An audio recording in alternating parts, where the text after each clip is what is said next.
So Sachin's recently completed a PhD in, was it Gaussian processes, wasn't it? He's currently working at, what's the place called? ABEYWARDANA Networks. You can ask him what that involves. He's actually going to be telling us not about Bayesian statistics, which is what I usually pick his brain about, but he's going to be telling us about something he's probably more passionate about, which is neural networks. So over to you, Sachin.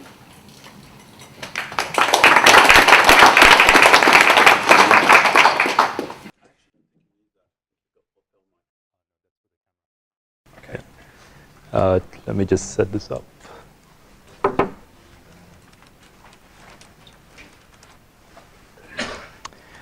Just so you know, if you want to follow the talk, I've already put up a link on Meetup, right? So you can go there and just look at the slides yourself, but otherwise just follow on here. Right. So what I'm going to be talking about today is about Keras mainly, right? Which is a neural net module. It's a thing on top of Theano or TensorFlow, right? So it just makes deep learning a whole lot easier, more accessible, and to some extent, becomes more of a software problem than it is a statistics problem, right? So just before I start, because this is going to be a bit of a tech talk, can I just get a show of hands of who's played around with deep learning or other neural nets? Okay. Who's got Python? Who's done Python? R? Okay, good. All right, great. All right, let's move on. Okay, so so look at the cartoon yourself. But so I'll have a brief introduction to neural nets. I'll talk briefly about Bayesian neural nets, just because that's where my expertise is, Bayesian stuff, and then we'll move on to a demo, right? Okay. So I'm just going to quickly talk about the zero hidden layer case, because not too many people seem to think about that. So in this scenario, I have some data points going y equals 3x, right? So what I'm trying to do is from x to y, I'm trying to infer that and figure out what the weights are.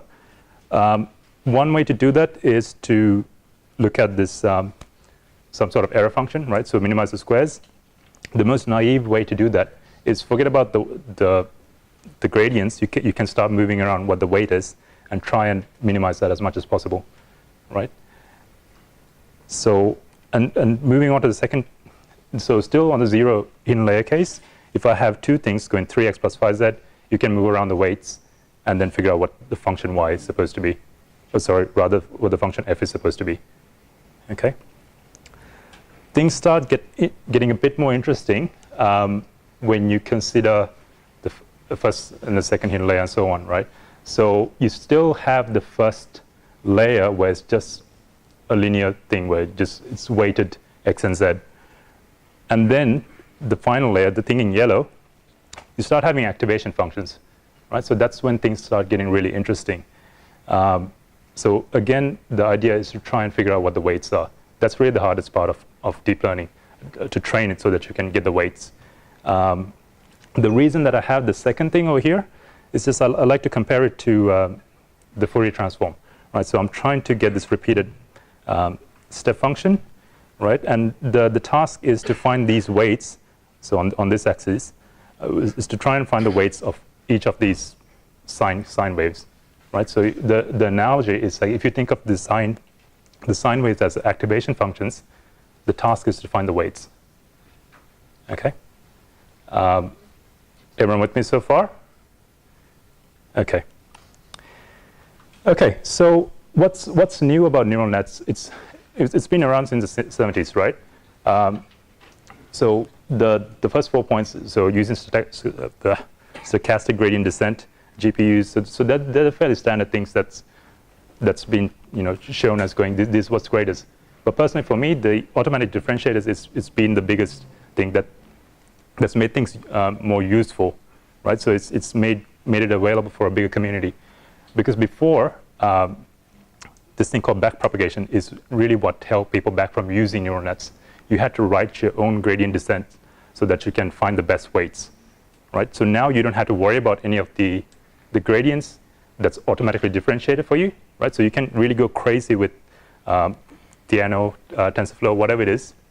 You can write whatever optimization function that you want, and then this will take care of it, right? So think of all those Theano, TensorFlow, and all those other modules as a graph framework, right? And then it just happens to be that it optimizes it for a neural net, right? It's not specifically designed for neural nets, okay? Yeah, right. And the architectures. So convolutional neural nets, even that, I think it's been around there since the 2000s.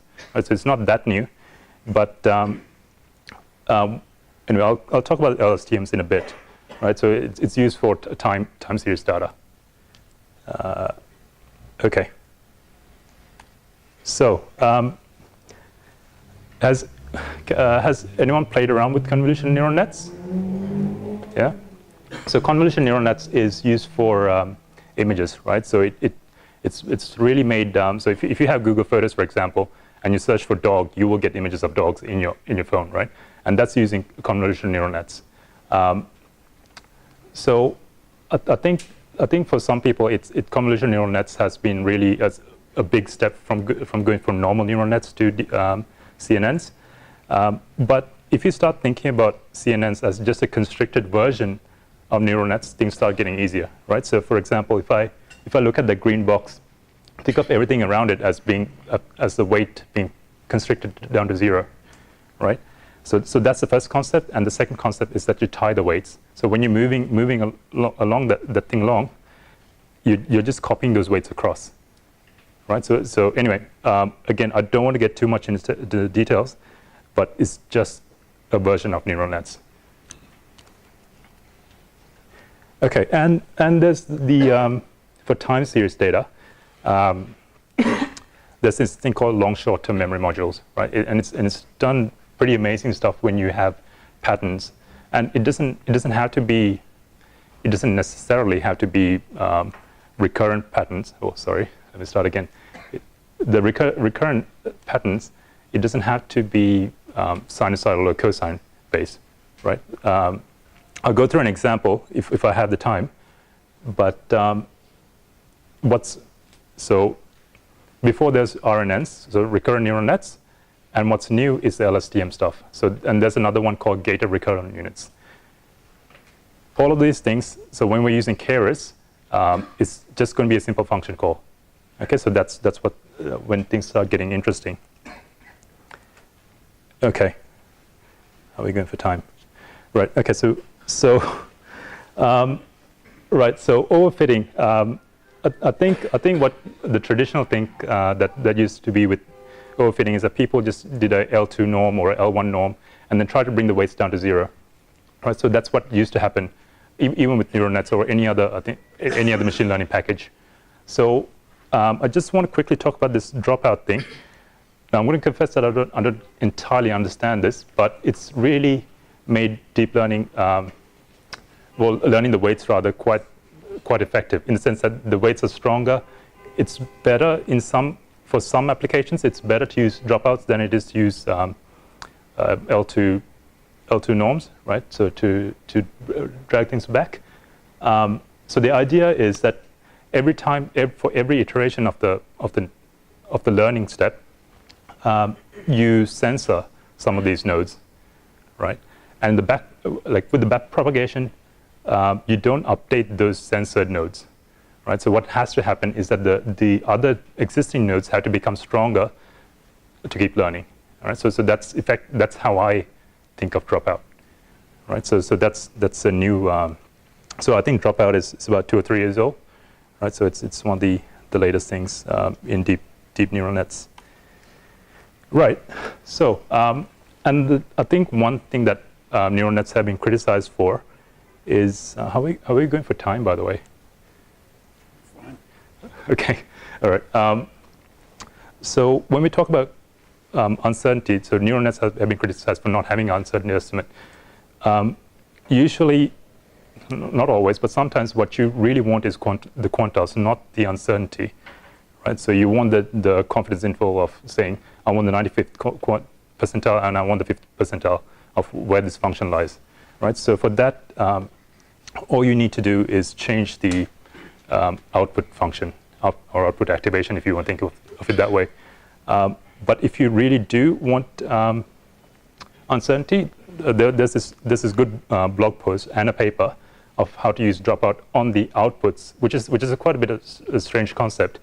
So basically, if I go back, so these two things are censored, right? And anyway, you can look at the blog post, and it explains quite well how to use dropout to get the uncertainty.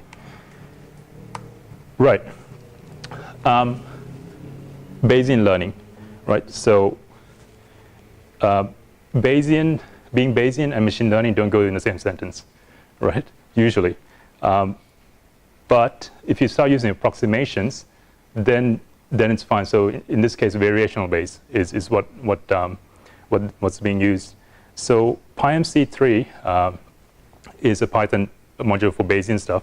So it's a competitor to Stan, if you heard of it. And I guess what's really good is that they got this stochastic variational Bayes, which Stan doesn't have. So you can do things in batches, right? So it makes training a whole lot faster and feasible for data sets, right? So you can do big data Bayesian learning, right? So that's really what's really cool about PyMC3. And again, the link is up there. So as usual, you get the decision line, right? But what's better is that you can get these uncertainty estimates, right? So the closer it is to, I don't know if you can see that. Yeah, okay, so you can see the mouse. Over here, you get the highest uncertainty near the decision boundary. Further away from that, it's quite certain it belongs to that class, right? So you get that. And on top of that, you get distributions on the weights, okay? So that's PyMC3. Right, so if you can deep learn everything, why not just get rid of data scientists, right? So there's that as well. Unfortunately, you can't do that just yet. So the main thing for data scientists is that they do a whole bunch of feature learning these days. So deep learning has made strides into that field where you do take away some of the feature learning, but you can't. So the thing is, like, if you do some feature learning, it does help you get to a good solution, right? So and within a reasonable amount of time, right? So time, I think, is the biggest factor. Theoretically, if you give it enough time, it should converge to a good enough solution, right? So you should be just able to give it the raw data and get a decent solution. But practically, I don't think it's gotten there just yet. Yeah. Okay, so let's move on to the demos. Okay, so this is again on my GitHub repository, right? So you can download this for yourself and just play around.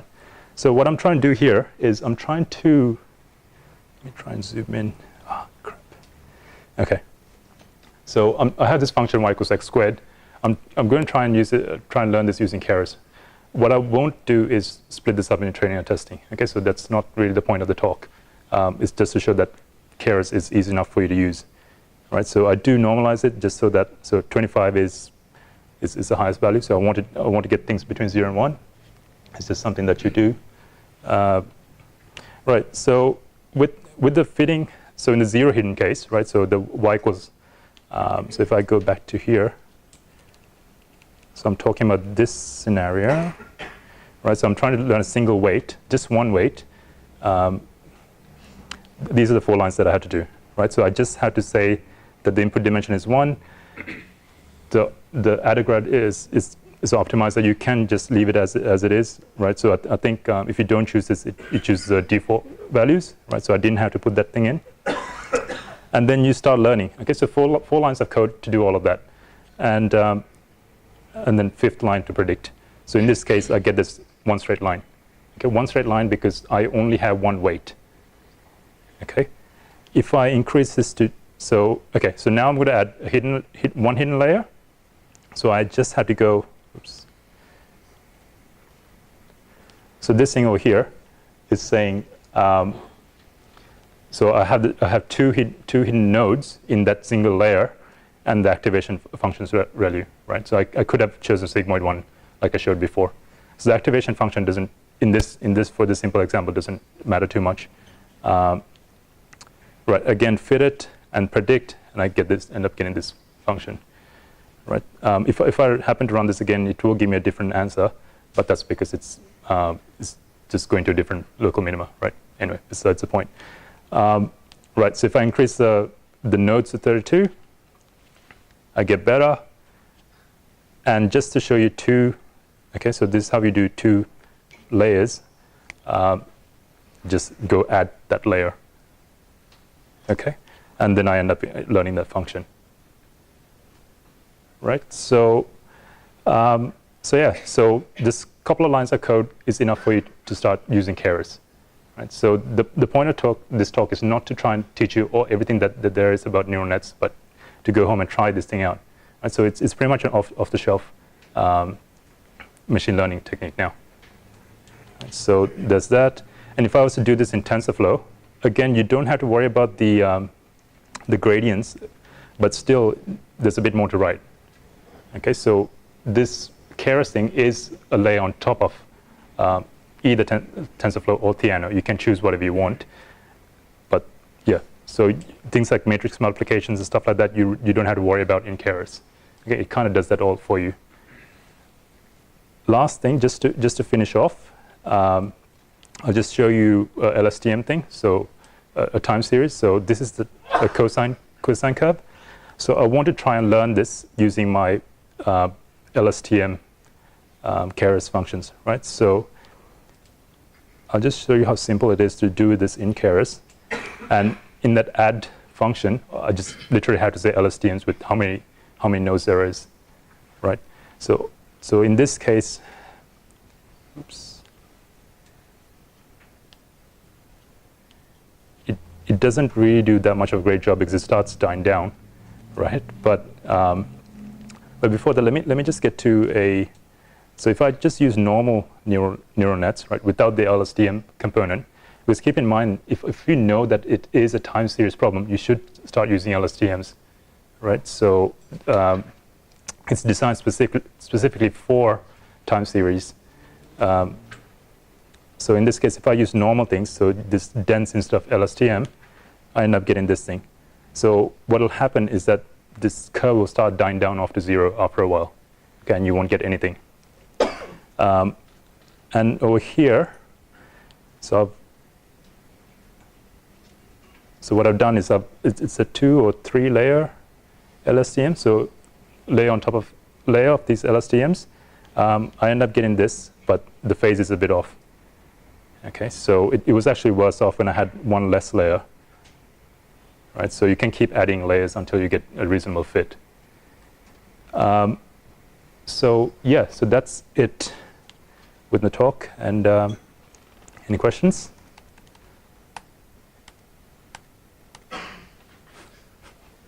Yeah. In some of the output there, you have the concept of epochs. What is that?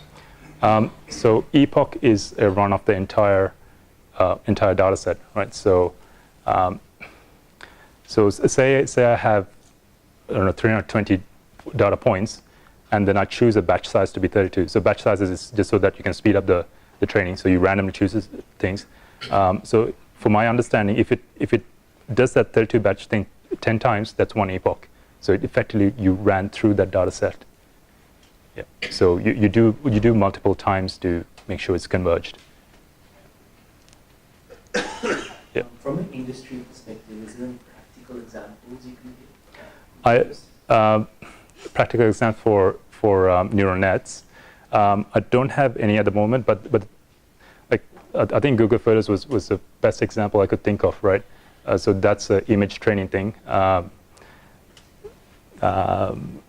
There's plenty of stuff doing what's the sentiment analysis on Twitter, right? So for stocks, I think they're trying to get sentiment analysis to say, is the stock going to go up and down, stuff like that. But nothing I can show right now.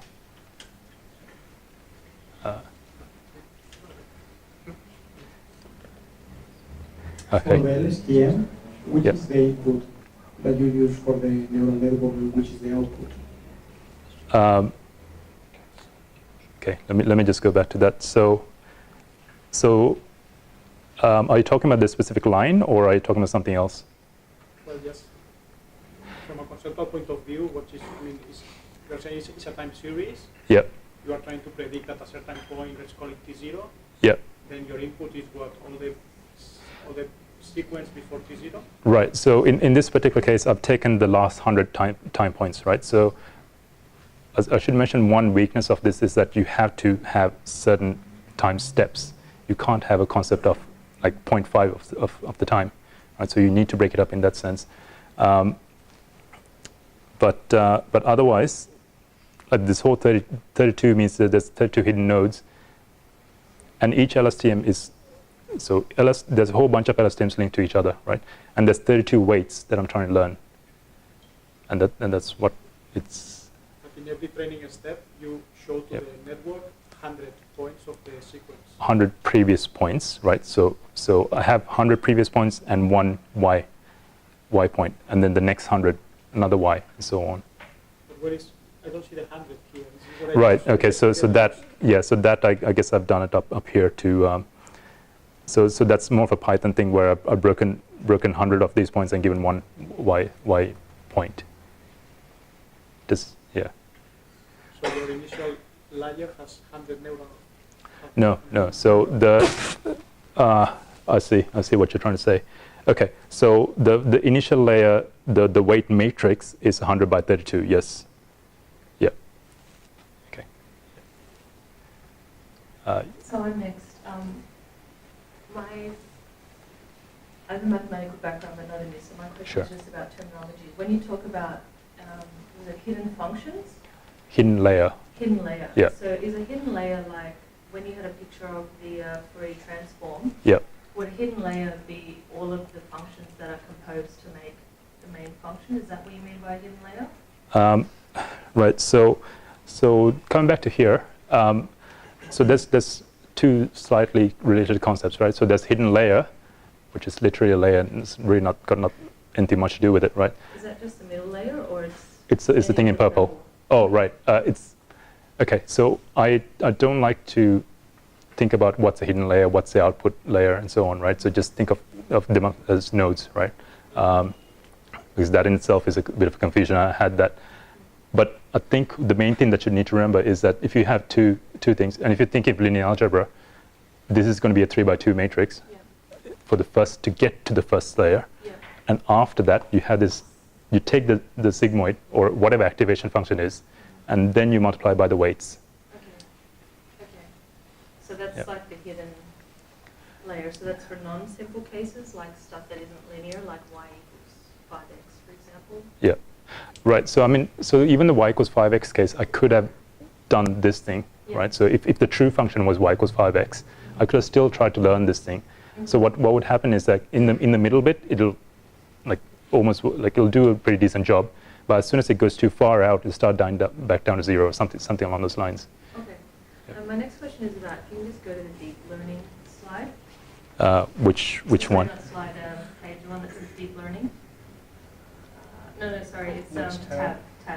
Oh, well, the one's Yeah, the deep learning tab, where you had an example. Oh, the tab. Right. Sorry. Yeah, just Yes. when I play with it in future.